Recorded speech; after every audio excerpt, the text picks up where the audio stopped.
Most bankers aren't ready to help you until after their third cup of coffee. But with Central National Bank's after-hours service, you don't have to wait for the bank lobby to open to get help.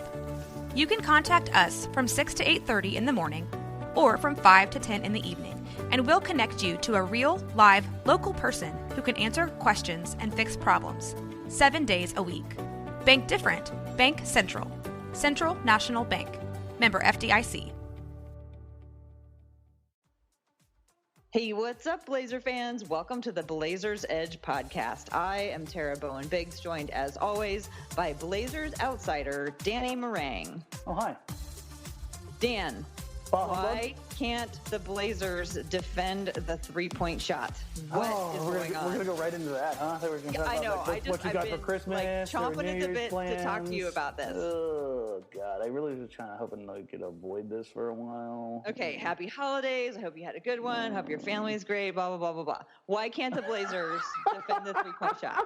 Wow, this is kind of a role reversal. Usually you're the one who wants to talk about all that stuff, and I want to avoid it and talk basketball. We're not messing around with niceties anymore. We are deep into it right now. It is bah humbug time with the Blazers because they are the worst team in the league at defending the three-point line. So last season, the Blazers' opponents shot 36.4% from the field. Mm-hmm. So that was basically league average. Mm-hmm. And their opponents got 26.6 shots average, which was below league average. So, they prevented the shots and they had a pretty decent, middle of the pack allowance. This season, they are the worst in the league right now. The opponents are shooting 37.9%, which is quite high above the league average of 35%. Yeah. And they are still allowing less than league average. So they're allowing 29.9, which is less than 32.1. But still, they're bottom third in makes allowed. Makes allowed is the one that matters. Makes allowed in percentage. I don't care about the attempts so much as guys just absolutely gunning Portland down. And that's what has been happening in a lot of these games this season. Okay, because I figured the plan is to allow fewer threes. So the fewer threes that are even allowed, the less points they can rack up that way. That's the rationale, right? But it's about, with Portland, it's not just quantity, it's the quality they're giving up. And they're giving up a ton of quality looks. Like as in wide open? Yes. So what is the difference between this year and last year? Because as I recall, 2 full years ago, we were all wringing our hands because Portland needed a rim protecting center, and then we got Yusuf Nurkic, and not only did they, improve in the close to the rim, they also improved on the perimeter because they actually got to send an extra person out on the perimeter.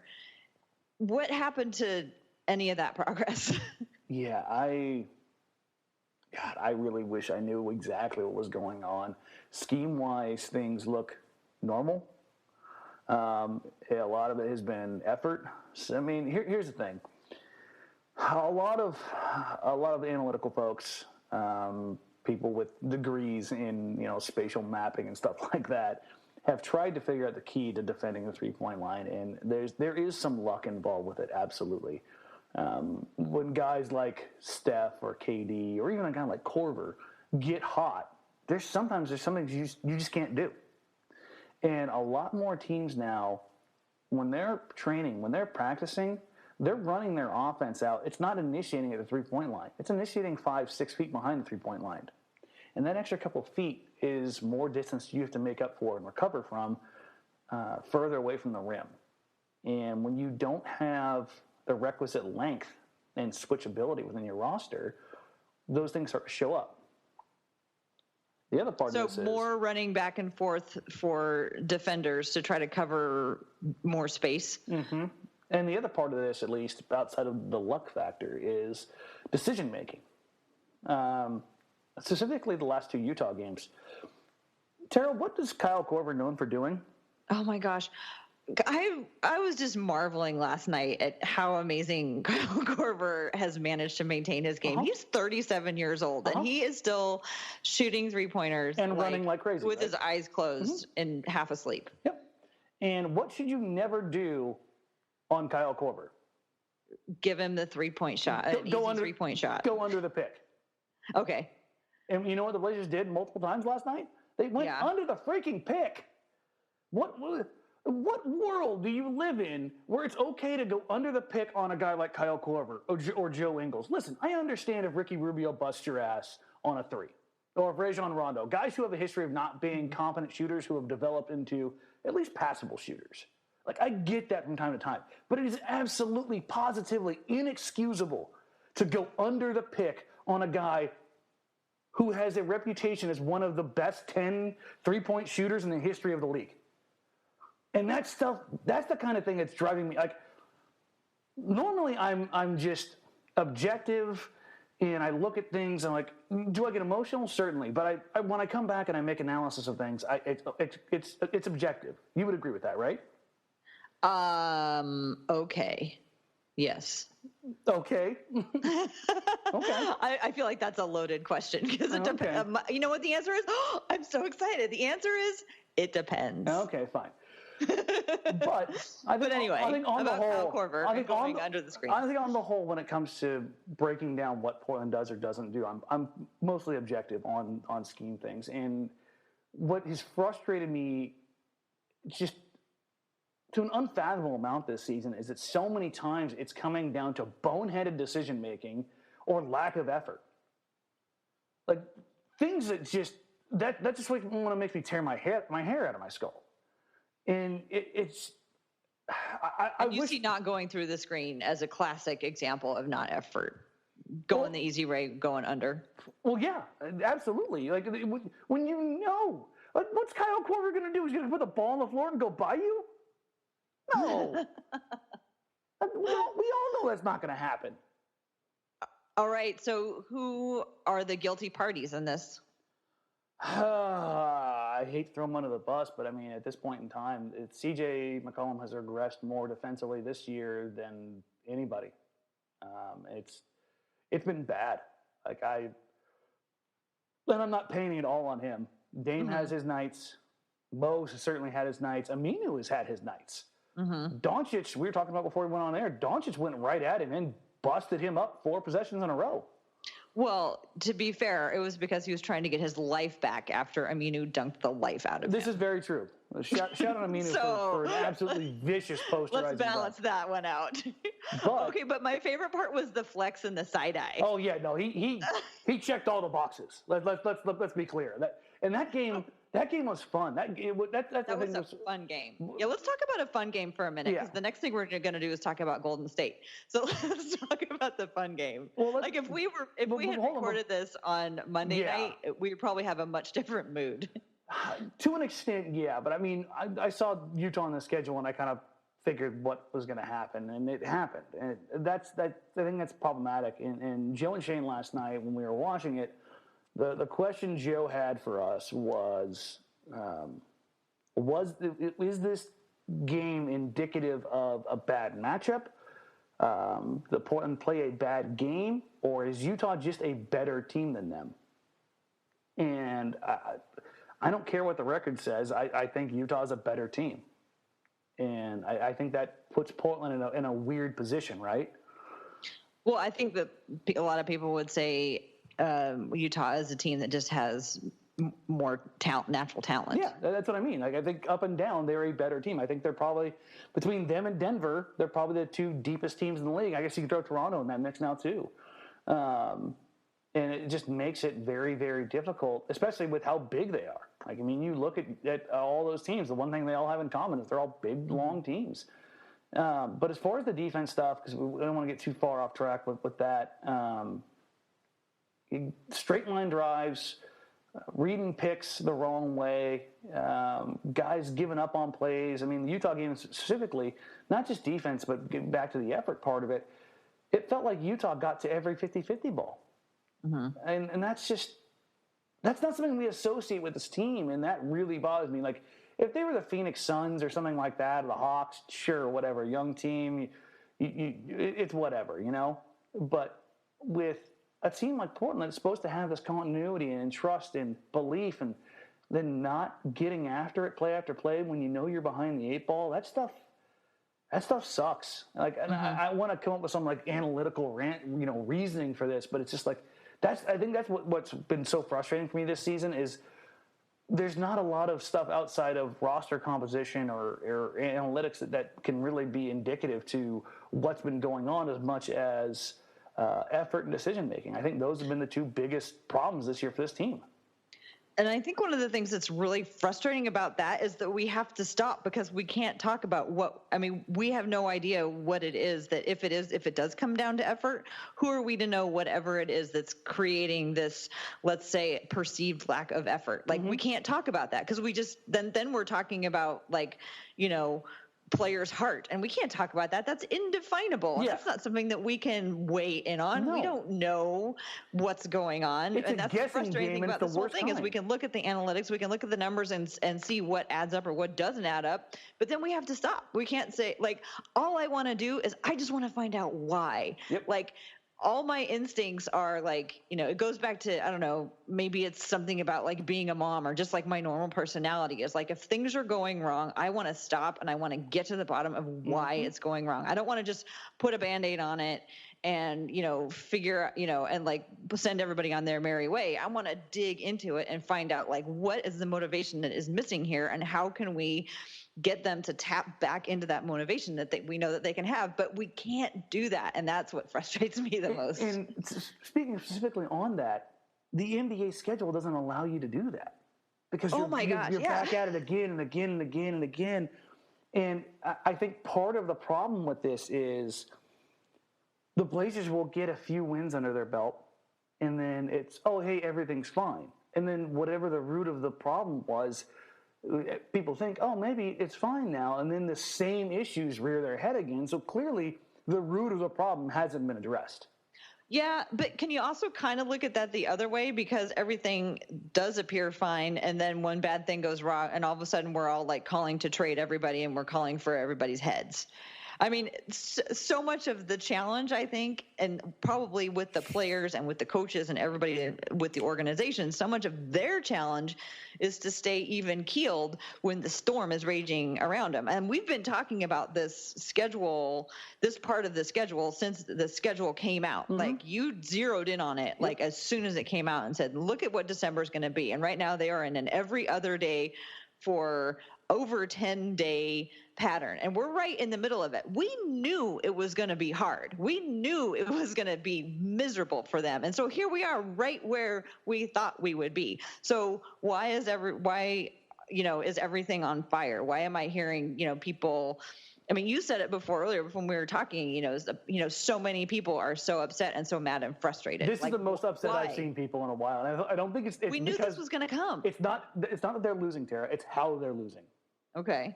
A 30-point ass kicking at home. Yeah, that was bad. That's followed by a 21. Yeah. Hey, improvements. All right. Yay. But I mean, the way they're Tara, they haven't won a game. But everybody's getting crushed. But here's the thing: they haven't won a game this season trailing going into the fourth quarter. Not one. Mm-hmm. That's not what we associate with this team. That's so weird. It's really, really hard to put a finger on what exactly is going on with this team right now, because this is a team at fourth quarter time is Dame time, it's winning time. Dame leads the league in second half scoring. Mm-hmm. He goes nuts. And looking at his numbers the other day, he's shooting something like 46% from the field and 46% from three in the second half. It's obscene. And yet they can't close out a game. Yeah. That's weird. Yeah. I think part of what's going on with Damian isn't so much, it's definitely, there is some aspect of heroics, I would believe, in the second half. But I think also not only does he score a lot in the second half, he doesn't score that much in the first, because I think he's trying to find out who it's going to be tonight, who's got the hot hand, who's he going to go through, who's going to be the guy who's hitting things. And I think he spends a lot of the first half, because I remember so many times this season where I've been like, whoa, it's halftime and Damian only has 6 points. Mm-hmm. What? And then he goes off and he does a whole, so I think part of that is by design, and maybe that's not working. Well, let's get to that, 'cause that's something we talked about kind of before the show. The idea that Damian Lillard is deferring to start games, particularly to get two people involved. One of them is Yusuf Nurkic, the other one's Maurice Harkless. It's not a secret that Mo wants the ball. It's not a secret that Mo wants to get his hands on the ball and feel more involved. And over the last couple of weeks, it felt like the offense to start games has featured a Harkless three-point shot. Yeah, they go to him for most games within the first 90 seconds of the game to kind of get him involved. And I think that, okay, sure, that's fine, but it almost feels like it's been to the detriment of a lot of other guys in that when the team goes through Nurkic to start, it's not necessarily about Nurkic getting points. It's about facilitating and getting other guys involved. As I'm sitting here watching the replay from Portland-Utah game last night, early offense, the Nurkic in the high post, that's give and go pass, that bounce pass from Nurkic to Damian Lillard. Like that. That's the difference between getting Harkless involved and getting Nurkic involved. And I'm not trying to throw shade at Harkless here. I think there's better ways to get things going earlier. I think when you get a guy like Nurkic involved earlier, it encourages the ball movement, right? Because of how he sees the game. I was looking at it, and I'm going to end up writing about it this weekend. When the Blazers, when Nurkic gets 4 more assists, the Blazers are 9-3. Like that's a pretty indicative line. Like, if the offense is humming, it's because Nurkic is working as that secondary creator, and guys are moving around off of him. And when they're not, I think when the ball goes out to Harkless in the corner and he wants to ISO and go back and forth with somebody, that turns into a little bit more stagnant and predictable offense. And I think that's when you're talking about setting the tone for the game, I would much rather have it be Yusuf Nurkic than Mo Harkless, but I have to do some more reading into that and research into that before I can find anything indicative. I would just add one little thing that I would be curious to find out if you come across it is the difference in the number of assists in the first half and the second half. Because I'm wondering how they're approaching the first half versus how they approach the second half. But that brings me to the next thing that I had to ask you. They are getting ready to approach the Golden State Warriors twice in a row. How lucky are we as Blazer fans that we get to go watch the Golden State Warriors play the Blazers right after they got beat by Los Angeles? Not just beat, shellacked on national TV on Christmas. Yet another good team who lost a game right before they play the Blazers. Fabulous. So how did the Blazers prepare for Golden State? And you can't say outscore them because that's what Stotts has already said. He said that in the past. He's not wrong. It's true. He's not It's true. But really, how do you, given how the Blazers have been playing lately, how did they prepare for Golden State? Pray. Also not helpful. I mean, I do not envy the Blazers right now because clearly a case of complacency has set in with the Warriors. And this happens with basically every team that's like this, right? Yeah. They're still year 3 of trying to chase chasing a championship. You're all sick of each other, blah, blah, blah. KD and Draymond are having their moments. Draymond's having a terrible season. Clay looks like a above average player as opposed to an all-world player. So they're dropping games here or there. Kevin Durant's just weird. Yeah. And I heard somebody talking about Steph the other day. It looked like Steph slowed down. I'm like, Steph's shooting 47% from three. Shut the hell up. Like, are you high?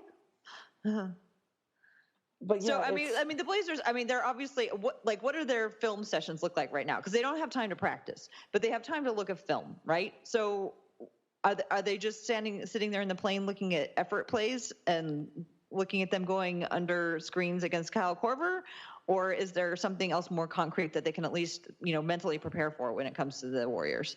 My assumption is those film sessions aren't real good right now, but they probably haven't been for a lot of the season this year, and I wonder if the message is just not getting through or what. Like that's my frustration with it. We got into the early part of the season. And we got reports that Stotts already had the angry film session, right? Like that in itself is problematic. So yeah. I mean, I can see them also at this point taking the tact where it's like, you know what, you guys know what you need to do. We're just taking a day off because we can't look at each other and we need a rest.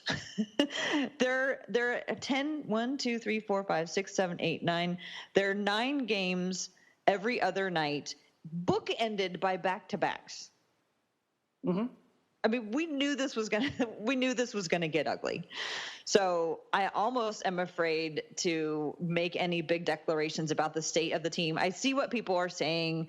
You know, people are tired of losing by 20 plus more points. It's happened so frequently. And it looks like when you watch the game, you think, why did you miss that? You know, why did you miss that defensive play? Like, how come they can't stop people from shooting from 3? How come Blazers have nights where they can't throw the ball in the ocean? At the same time, looking at the schedule, like if there was ever going to be a time where they would struggle, it should be now. And there's people who are like, you know, even you were talking about it tonight. Fire up the trade machine. People are ready to just blow the whole thing up. Are we premature on that? I personally, you've been wanting to blow them up for a long time. Yeah, I'd say personally, I'm going to say no. Loaded question there. Yeah, I mean, I was talking to some folks earlier around the league, just trying to assess like what players' trade value was or is, and it wasn't pretty. Mm-hmm. That was the problem one. Problem two is that a lot of people that I talked to around the league had the same feeling, and that's that Portland waited too long. For the big trade of CJ McCollum, yep. Or just in general? In general, but specifically on CJ, because I think at this point in time, CJ's value has probably peaked. And it sounds crappy to talk about a person like that. And that's not what I'm trying to go for. I'm just talking purely on the basketball side of things here, folks. So calm down. I like CJ as a person. I like him as a player. It's not a secret that I've never liked the fit between Dame and CJ long term. But maybe it's because I'm in it every day, all day now. But I've never heard the cries for a trade with this group of players louder than it's been in the last 2 weeks. Okay.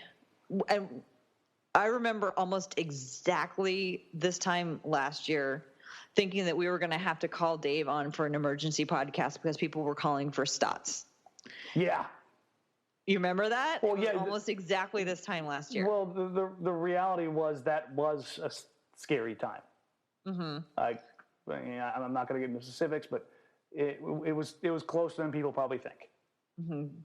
But so is this another scary time, or are we, like I said, we're just in the midst of the absolute worst part of the season right now? I'm going to give you the answer that you hate, yes. But I think fair enough. If Golden State comes out and absolutely boat races Portland, just eviscerates them, mm-hmm. which they're fully capable of doing, I think the cries get really loud. And it goes from, is it just a time and it's serious to, no, this is getting serious. So is that the first time they play Golden State, the second time, or either time? Either time. So specifically either of those games are a blowout. But specifically the first one, because coming on the heels of getting shellacked by Utah on mm-hmm. national TV on Christmas. Mm-hmm. So, it's not good. So I guess we'll throw this out there now. I threw it out on Twitter earlier today because it had gotten so loud. Basically, the whole fire up the trade machine. The idea was, okay, I'll read the tweet verbatim here. A bad loss on Christmas seems like a good time to throw this out there. If you're looking at this team, what do you do between now and the trade deadline? And I threw up fire up the trade machine just kind of like half jokingly, but also half serious because I get trade suggestions sent into my DMs pretty much every day. Mm-hmm. And keep doing them. I love talking to people about them. It's fun. But they're coming in much larger volume right now, and mm-hmm. people are a lot louder about it right now. And so I went a step further, though, and asked, go a step further. As a fan right now, are you more interested in the rest of the season, this upcoming season, the next 1 to 3 years of the franchise? What are you more excited about? How would you go about building for those time periods? And I got a lot of trade suggestions, and almost every single one of them involved CJ. Mm-hmm. And it's just, I can't remember the last time anybody on the Blazers roster was more linked to trade talks within the fan base. Can you? No, but I mean, it's logical because nobody wants to see Damian go. A lot of people don't want to see CJ go either. But if you're going to have to choose between those two, Damian is the one that people are I think it's more behind. than that, I mean, and when in terms of value, if you want to make a splashy trade, I mean, nobody is going to be excited about a little on the fringe trade. Well, some people might be excited about a little on the fringe trade, but if people are calling for trades right now, they want something big to happen, and nothing big is going to happen with Aminu. Well, yeah, that's certainly true, but I think it's more than just wanting to break up Dame and CJ.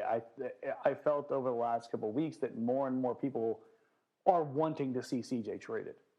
And so you think it's more of a And yeah, it's more than just he's the guy with the most value who you can trade outside of Dame. It's become what makes you think that? Just what people have said. Right. And that's what I mean. I can't remember the last time somebody or the fan base in general has been more in line with wanting to trade a player in recent past. Yeah, I think the wanting to trade CJ versus wanting some big trade to happen, I think that's just part of the rhythm of the season. And I think if the Blazers go on even just a 4 or 5 game winning streak and CJ has some great games, I think that could turn easily. What I'm trying to find are the threads that are consistent, and I think the ones that are consistent are that something needs to change. And I think it just depends on what's going on, who it is that people are more likely to want to say should be traded. I mean, go back 2 months ago, people were still, wanting to get rid of, Turner and his contract. I think that changes depending on what the team is doing. Yeah, see, I've gotten the Harkless, Turner, Leonard contract stuff. Like, I get that from the basketball standpoint thing. And this has been, I think, more of people wanting to see CJ on another team. And that's weird. I haven't had that feeling before. And I don't know if I'm reading it right or not, but that's what I felt. And it's a little weird. Well, the CJ on another team thing I do think is interesting because sometimes, you do wonder how CJ would do if he had his own team. I mean, it's something that it's probably all basketball players think, what if I wasn't, the second person behind the superstar on the team? I mean, we saw Kyrie Irving get up and leave, Cleveland so that he could go have his own team. And Oladipo. I think, it's what? Oladipo. Mm-hmm. Yeah. I mean, I think it happens. And I see that's a really interesting thought experiment because I do think about like what it would be like if CJ were to have his own team. What if we looked at it this way? So as we've talked about before, Paul Allen is no longer with us. He doesn't own the team. And Jody Allen is there. Mm-hmm. If you had to pretend you're Jody Allen's advisor, you're the guy in the hat, who sat next to Paul Allen all those years. And I'm Jody Allen. Give me some advice. And don't tell me what to do, but give me some choices. Like, how would you advise me to look at the future? Whether or not, to look at it, for the rest of the season, look at it over the next 1 to 3 years. What kind of advice or choices would you suggest to her? Well, / me. Yeah, no. So for me, it would start with option one is the big move, and that's trading McCollum. The problem with that, I think, at this point in time is, like I said earlier, I think his value is peaked. If you've listened to the show or you've heard me or followed me on Twitter or heard Dave and I talk about it in the past couple of years, the guys that we associated with trading CJ McCollum for have all kind of broken out. I think those guys are unattainable now. That's the Chris Middletons, the Tobias Harrises, Victor Oladipo. Those were all guys who in the past year to 3 years, and this is before these guys were who they are now, right? And those guys are now all in line for big money. Mm-hmm. And they're so valuable to their teams, I don't see them as being gettable anymore. So do I, as the owner, do I look at trading CJ McCollum for somebody who we're going to take a flyer on? Not necessarily a flyer, but I think you have to look at youth and upside. Or just a positional switch. And just talking around the league, the most common link that I have found, this is from people who aren't in Portland, so the most common trade partner that I've heard pitched is Dallas. Okay. And that's Harrison Barnes. Okay. So as the owner, what would my advantage be for trading Harrison Barnes, just CJ McCollum for Harrison Barnes? Well, you're getting longer. That's for sure. Harrison Barnes looked nice the other night. Yeah. Here. Okay, let's talk about the good things that Harrison Barnes gives you, okay? So he looks comfortable. Harrison Barnes is a 6'8", versatile big wing who can do a lot of things for you potentially. But where Harrison Barnes falls short is everywhere outside of scoring. He doesn't really rebound. He's averaging an assist a game. He's not a great Does he need shooter. the ball in his hands to score? Yes. He has upped his three-point percentage this year significantly. He's having a breakout season in that regard. He's shooting 42% from three. But is that sustainable? And the thing is, he's not a bad three-point shooter. He's a career 38% three-point shooter. So it's a little bit of a mixed bag, but you are getting a little bit younger. I think I got a year. I think Harrison's 26. And his contract situation? Is essentially the same as CJ McCollum's. Okay. So you're not setting me on fire with this. No, it's a positional switch. I mean, that's really what it is. You're getting bigger, longer, more athletic. So trading a 2 for a 3? Yeah, and Harrison can even play some small ball 4, really. But I would open that up to try to include a team like Orlando or Phoenix. There have been rumors that Dallas is looking to move possibly on from Dennis Smith Jr. Both Orlando and Phoenix are in need of a point guard. And yeah. You think they're going to actually go out and get one? Do you think Phoenix is actually at this point going to go out and get? Aren't they just like on pride not going to have a point guard for the rest of the season? You would think so, but maybe Kelly Oubre is a guy that Phoenix looks to flip. Maybe you can somehow pry Aaron Gordon away from Orlando by making the package bigger, including a pick. I mean, you're talking about big time money, but that's like, again, that's the most common option that I've heard is okay. So that's one option. What's and that seems like a right now move option. Mm-hmm. Can you give me an option that maybe is a little bit longer? Yeah, I mean the other way you go is you find, here's the problem, and this is where I think things get a little bit murky and why Portland probably doesn't end up making a move, is that CJ is like an M-prime player who's being paid like an M-prime player, and if you're sending him to a team, they're either a young team on the rise or a team that's competing now. A young team on the rise is not willing to part with young assets. The young players on the rise. Right? So how do you get those? And CJ's not on a value contract. Like if he was on a value contract, then you could be like, listen, you're getting him on, a good contract too, so you're going to have to throw in more.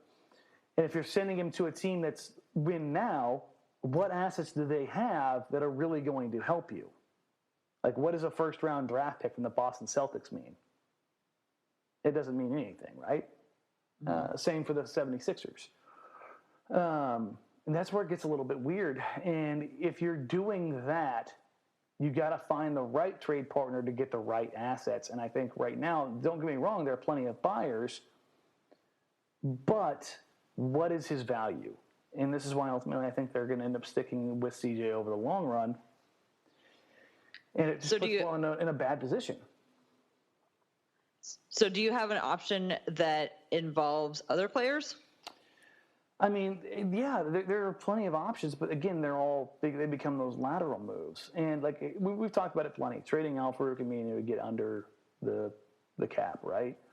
Well, you have to find a team with a player and a pick where it makes sense. Sure, you'd love to send Aminu to a team like Phoenix for, a pick that would be decent, but Phoenix isn't parting with a pick just for him.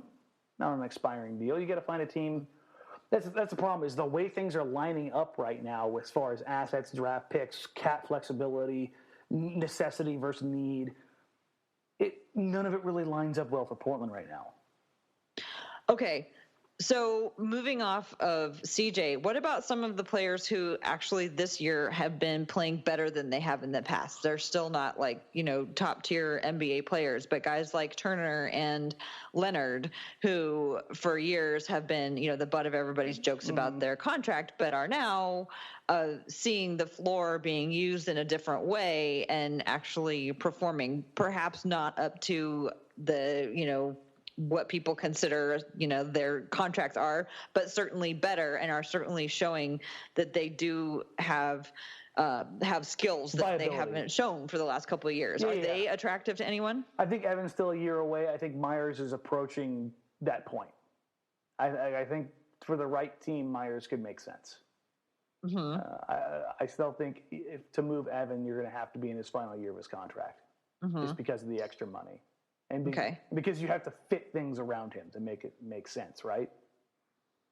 Yeah. Myers is a guy who you can put out there. He's a fine second unit big now. I don't think you need to really build around him as long as you're playing him as a center. Mm-hmm. But if you're a team that needs a backup center, who has been a really good vet in terms of, he's been around, he knows the routine. People have good things to say about him as a person and what he brings to the locker room. He could be a valuable asset. And now that when he steps on the floor, everybody doesn't hold their breath. Everybody goes, yeah, let's have some hammer. that's a big turnaround for him. Yeah. The other one is that if the Lakers can't get Dame, they want CJ. And hey, have you voted for Damian for All-Star yet today? No, I have not. I will do that. Okay, we will do that. Yeah, we should do that together as soon as we're done. Perfect. I voted yesterday. Did you vote yesterday? No. Dan? Slacking. I'm going to be the difference between Dame not getting voted in as a starter. How? You know what? I'm seditious. What can I say? You can only vote once, and they've changed it, and it's weird, but it's not that hard. You go to Google and you just put their name in, and then the ballot pops up. I was afraid that if you search for anybody, then that would automatically be a vote for somebody. But if you just search for any NBA player, the NBA ballot pops up, and then you can go vote for whoever you want to. Okay. But anyway, back to your advice to me, Jody Allen. So I've got people, just ready to burn everything down. They want the coach fired. They want the GM fired. They want the star traded. What's your advice to me, the owner, possibly interim owner of the Trailblazers between now and the trade deadline? Keep Dame happy as best you can. But I think you've listened to any and all offers for anybody not named Dame. And if you get word that even Dame's questioning things, and I'm not saying he is, calm down, people, then you have to listen to everything. The Blazers cannot afford to let another star homegrown player be lost for nothing. Mm-hmm. Odin, injuries. Roy, injuries. LaMarcus, free agency. They cannot get nothing out of McCollum or Lillard and let it just walk for nothing. They can't do it. It is too hard to build in this league without bringing some sort of asset back. Mm-hmm. I mean, if not for Gerald Wallace's miraculous trade and the Brooklyn Nets being dumb as hell, the Blazers don't get Damian Lillard.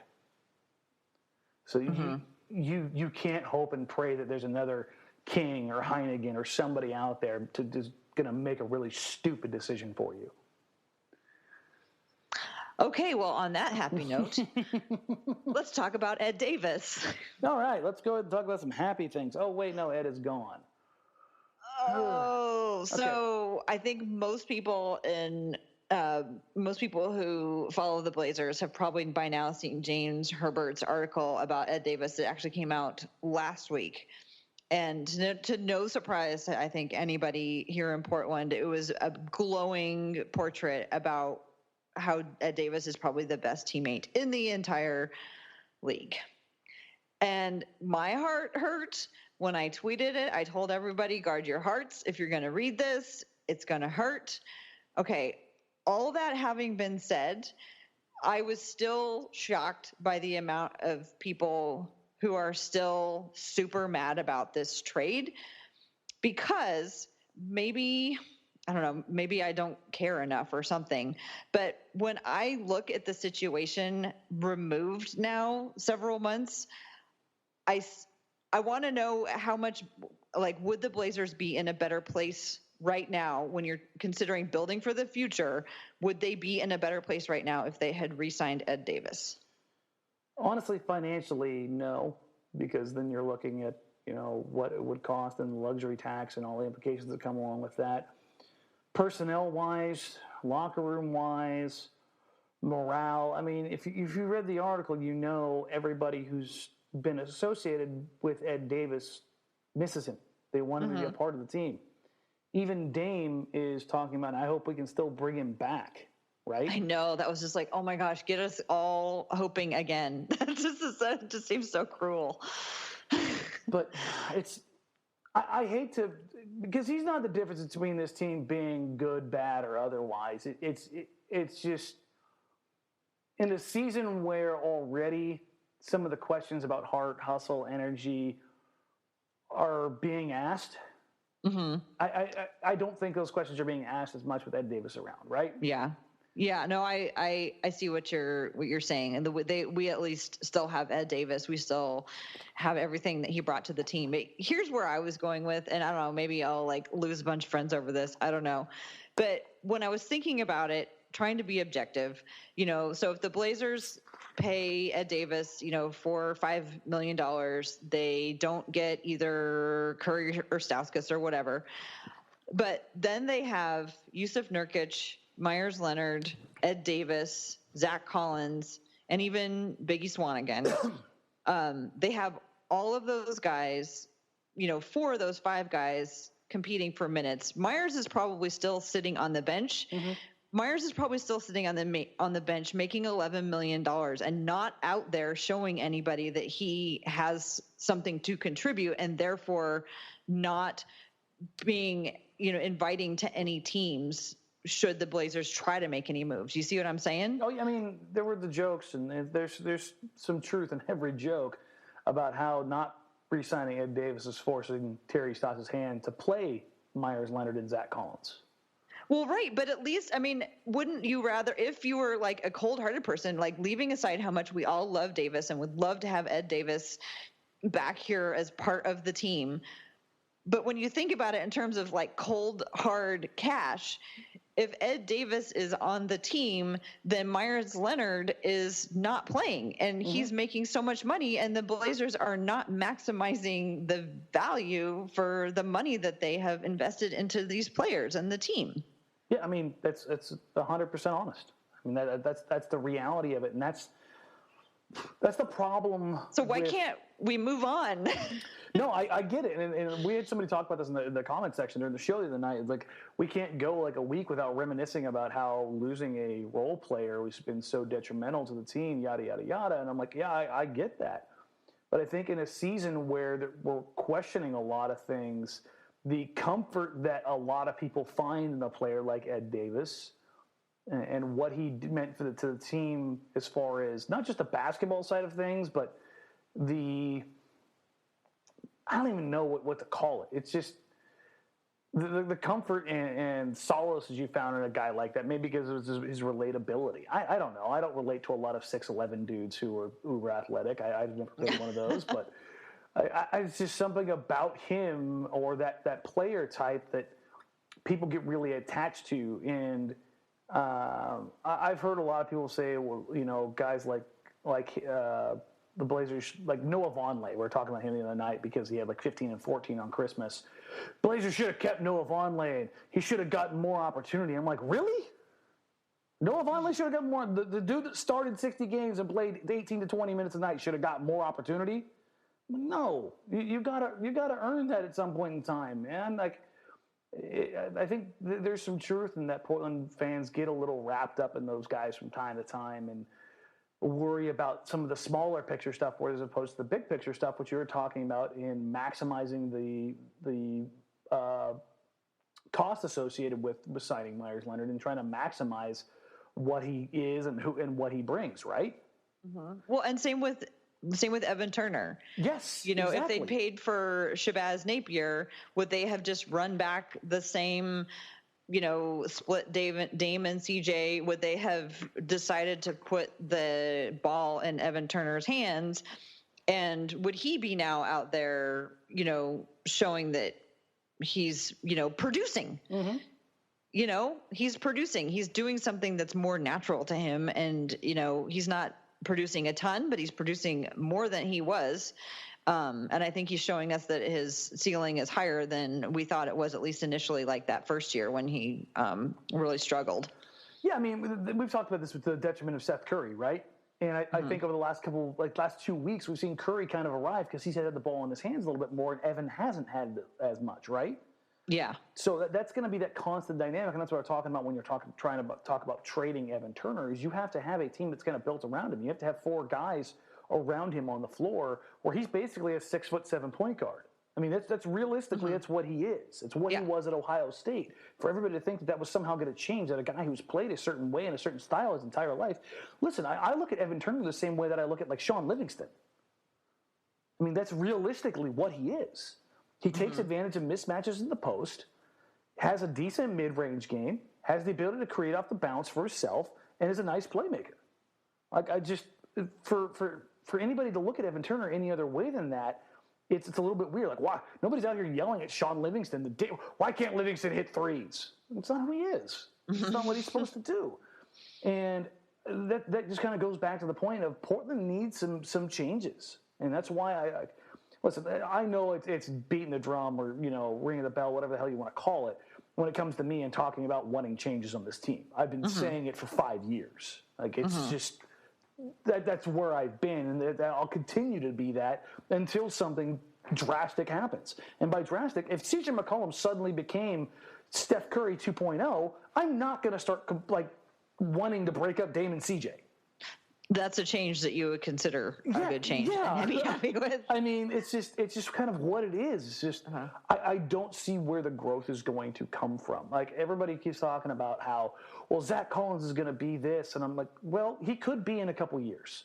But what does that mean for Portland right now, and what does that mean for Damian Lillard in this iteration of the Portland Trailblazers?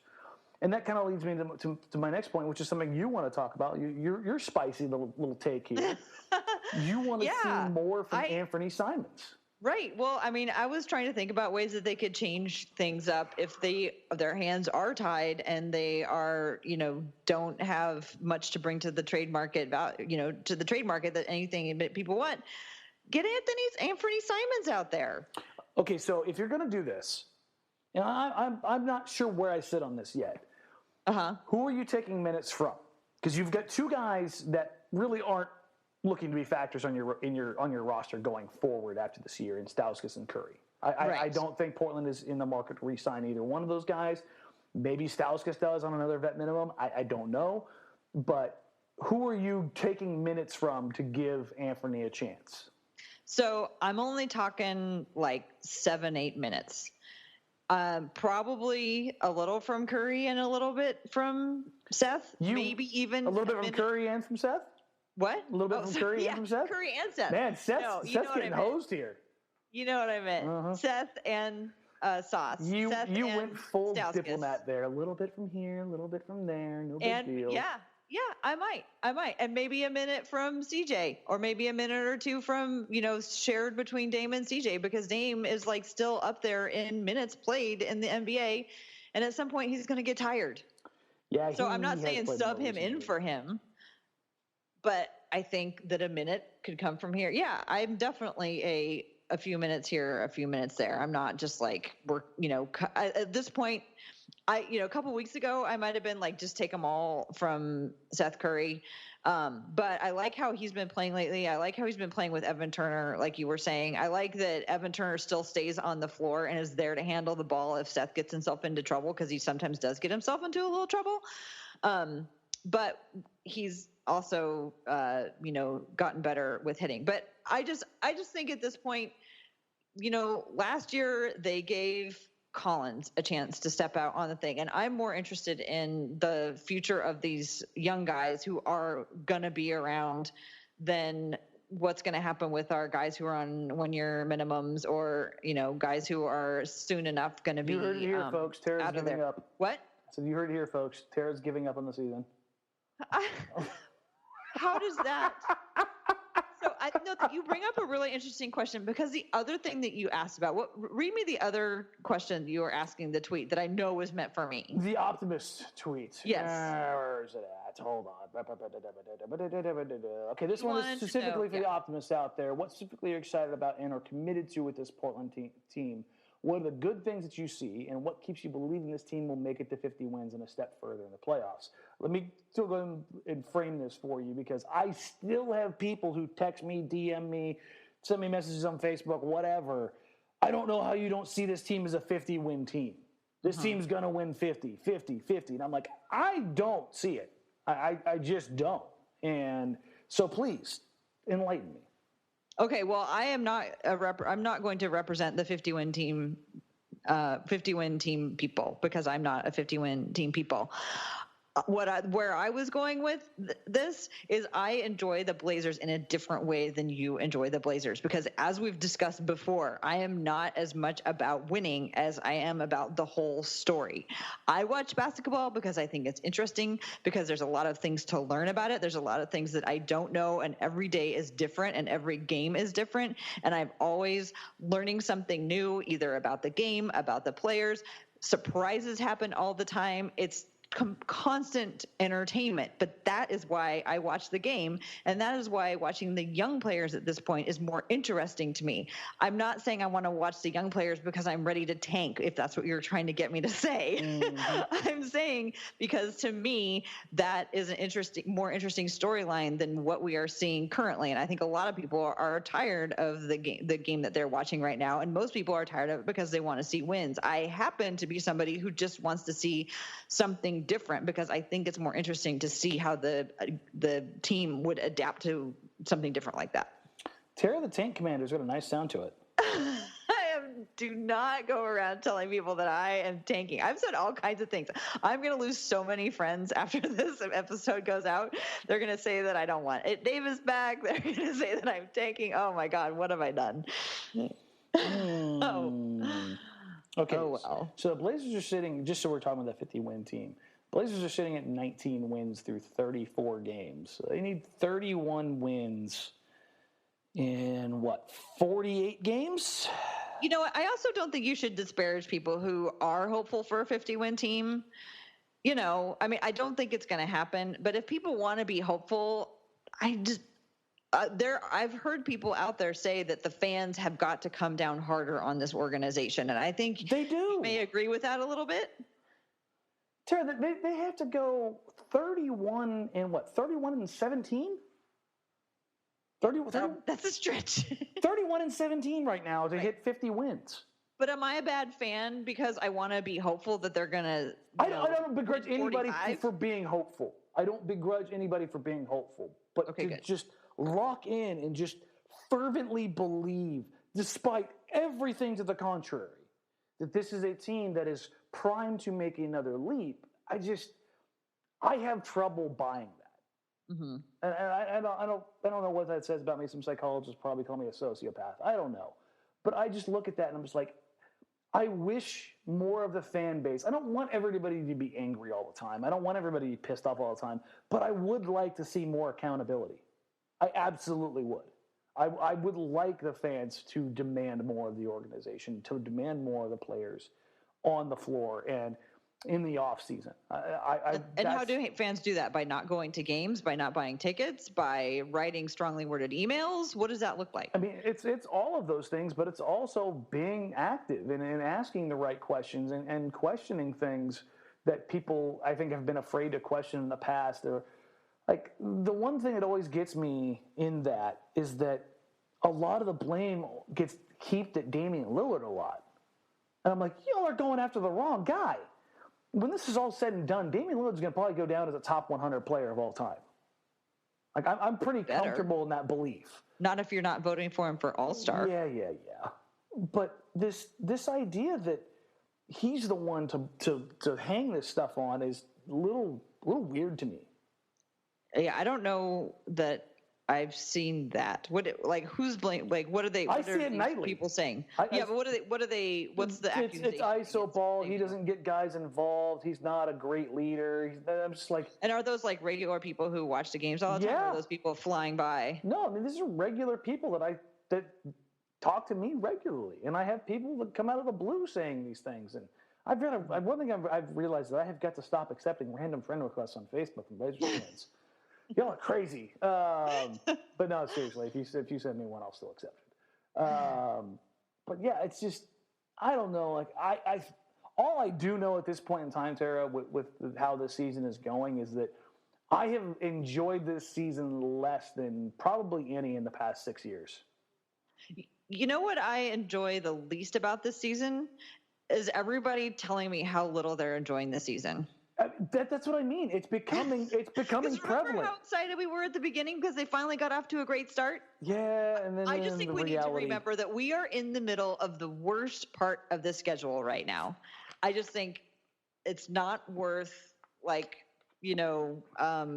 completely losing our minds over the state of things until we get through this. I'm not even losing my mind either. It's just I'm tired of the same mistakes, the same storylines, the same questions.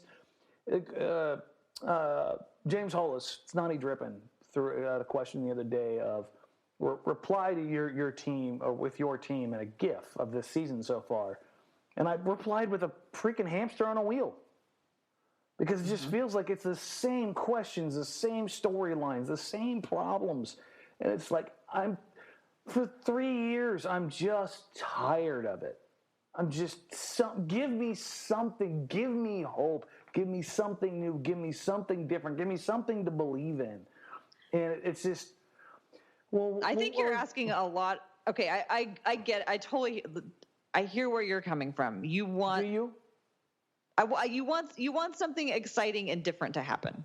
Yes. And I'm not talking about, a winning streak. Because ultimately, in the grand scheme of things, other than a fun memory, what the hell does it mean? It doesn't mean anything. Well, the way I look at it is that there's only certain things that we have control over. And the only thing that I have control over when it comes to the Blazers is how I react to what happens. So I can get mad. I can get frustrated, I can get angry, I can get bored, I can get all those things, but those are entirely up to me. And I would say that it's up to you how you react to it. All these things can happen. What the Blazers do, we don't have any control over. The only thing that we have control over is how we react to it. Bah humbug. By the way, I tried to find a Grinch outfit to wear on the show on Christmas. And apparently Grinch outfits are really expensive. Yeah, like $200 on. Well, this is nonsense. Yeah, right. Yeah. You know what? Just stick with it. Just keep driving through the rain. It will come out on the other side, and who knows? Maybe something will happen at the trade deadline. You never know. Please. Maybe we'll see Damian play in the All-Star game, but not if you don't vote.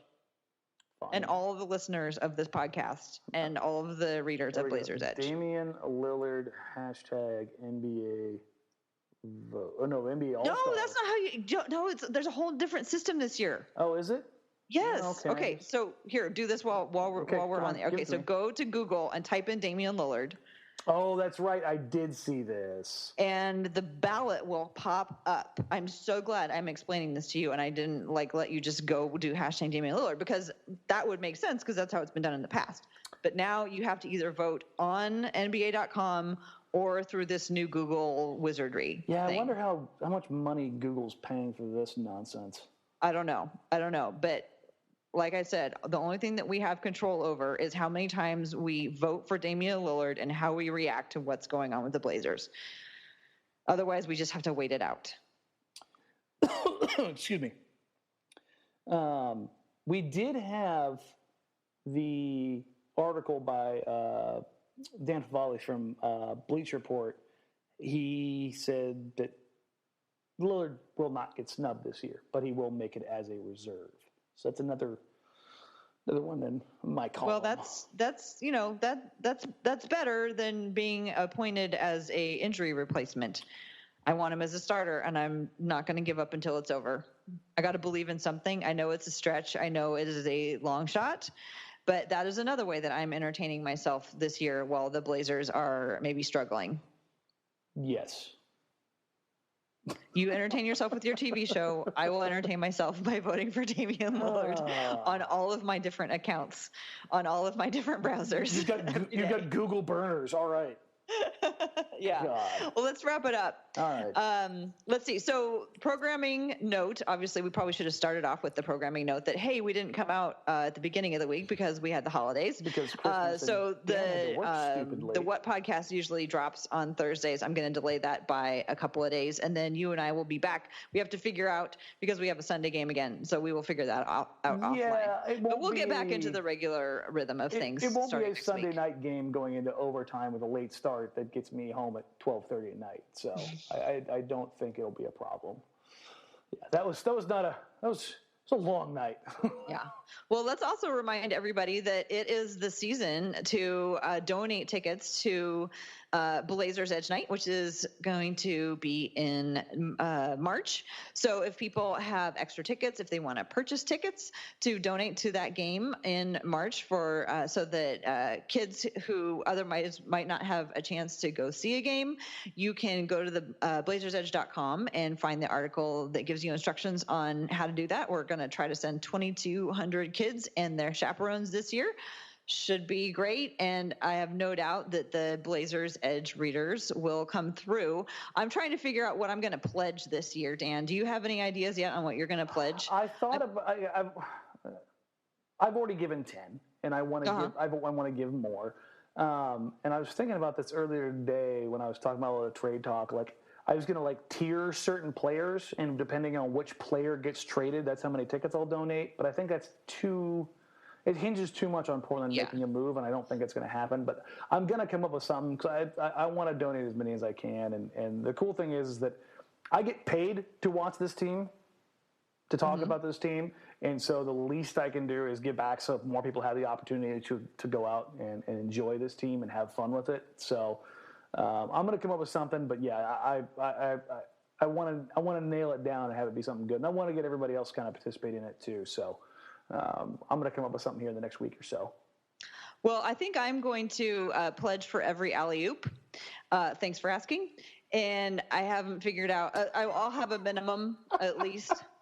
But I want to see some successful alley-oops. I've seen them tentatively trying, and I can't decide if I should pledge for every attempt or if I should pledge for every completed one. So I need to go and I need to take a look at the numbers. But by next week, I'll have it all figured out.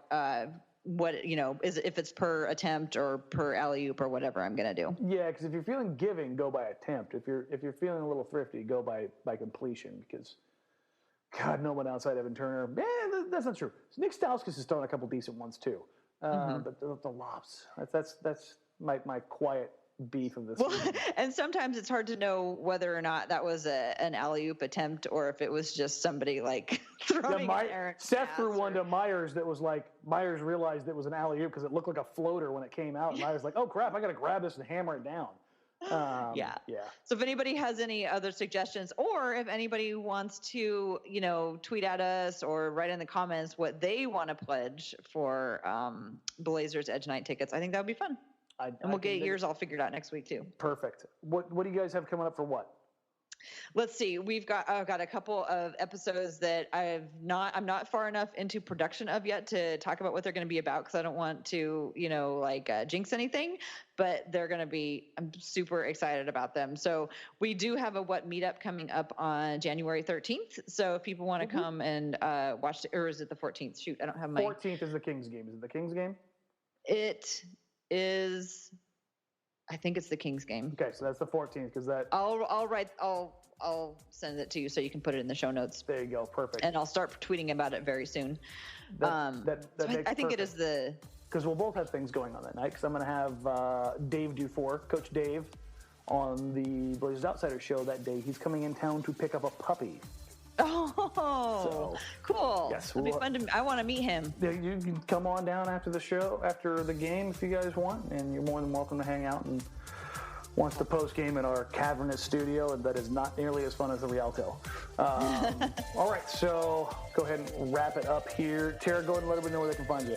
At TCB Biggs on Twitter, and at Hoops and Talks for the Women's Hoops and Talks podcast. Whoop. All right, I just want to take a quick minute to thank everybody that came out to the Rialto. It was absolutely awesome. We had people coming up to us all night, every night, hanging out, talking hoops, just having fun. It was a great time out there. So again, thank you to everybody who came out and supported us. Remember, you can find me on all social media at DMarang, at DMARANG. Also on Blazers Outsider's pre- and post-game show, an hour before tip-off. And as soon as Jordan and Michael get off the air, every post-game show. For Tara Bowen-Biggs, I am Danny Marang. We'll go ahead and catch you guys next week. See ya.